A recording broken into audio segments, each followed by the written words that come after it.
Hi, church. It's Liz Tomera, the coordinator of Early Childhood Ministries. Today's Thursday, May 5th, and Mother's Day is coming this weekend. For some of us, this Sunday will be filled with joy and laughter. So for some of us, this day will be filled with sadness and anger. And still others will see this Sunday as just another day on the calendar that will pass by as no big deal. At my house, as we get ready for Mother's Day this weekend, my own mom heart is filled with love, but also sadness and grief a little bit. This will be my last Mother's Day with all my kids at home, and it'll be the first Mother's Day that I really truly have to share Jacob with anybody else. We're adjusting plans to include Haley's family and sharing our time with Jacob and Haley so that they can be with two families instead of just one. Thankfully, COVID has forced us to be so flexible with everything, so I'm mostly okay with this. At our house, Mother's Day is just another day on the calendar, but there are some special things that happen that we look forward to each year.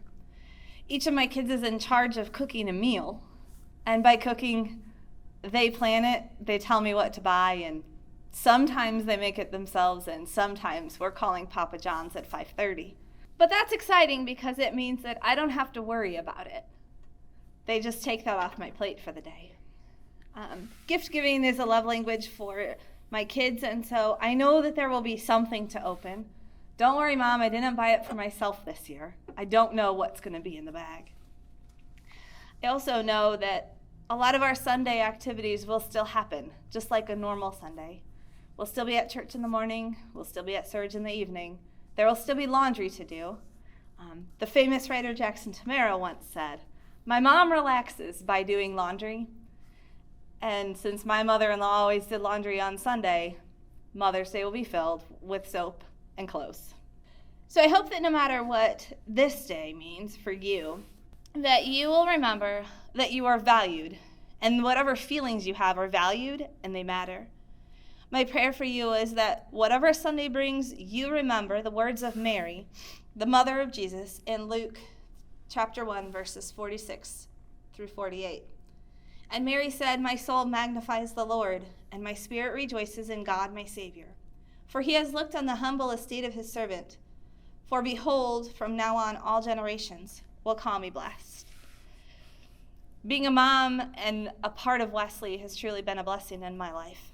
Part of that blessing has been ministering to the kids and families here. On Sunday morning, if you need a hug, a shoulder to cry on, someone to listen or laugh with, or you have that extra load of laundry that needs to be done, I'll be right here waiting. Hey church, Pastor Sara here, in preparation for this coming Sunday, May 8th, which is Mother's Day, and we're going to be talking a little bit about blanketing the world with love. And to that end, I want to show you a couple of the blankets that mean a lot to me. When I was in seminary, I did children's ministry at Wesley United Methodist Church, Evanston. I loved the kids, and they loved me. We had a great time together for 3 years. And at the end of my time together, they got together and made me this very precious quilt. Each square was made, designed, signed by one of the kids. In fact, there were more kids than there were squares, and they had to add a few onto the back. But this quilt means so much to me because it reminds me of that time that we spent together, the songs we sang, the crafts we made, and in particular, how much I loved seeing those young faces every Sunday morning. This quilt reminds me of love.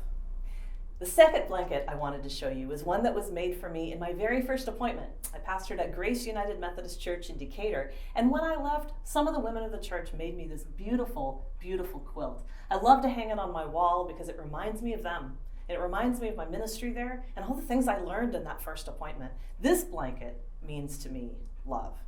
Now, the reason I wanted to show you these for Mother's Day, for Sunday, May 8th, is because the United Methodist Women are also celebrating Blanket Sunday. It's an annual tradition here at Wesley when we are invited to give money to purchase blankets for people in need.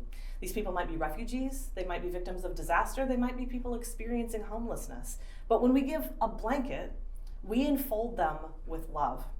Here's your challenge for this coming Sunday. I want you to think about a blanket that means something to you. Now, if it's a whole big bed quilt, you might not be able to do this. But if you've got a small blanket, a baby blanket, or even something that you wear that someone made for you, I want to invite you to bring it with you this Sunday. We don't often do show and tell on Sunday morning, but I want to invite you to bring something that someone has made for you or given you that makes you feel love. We're going to be talking about a very special woman in the Bible who made things for others and made them feel the love of Christ. And we're going to share some of our own experiences and our own blankets of love. So come and bring something to show, something to share, something to love. See you Sunday.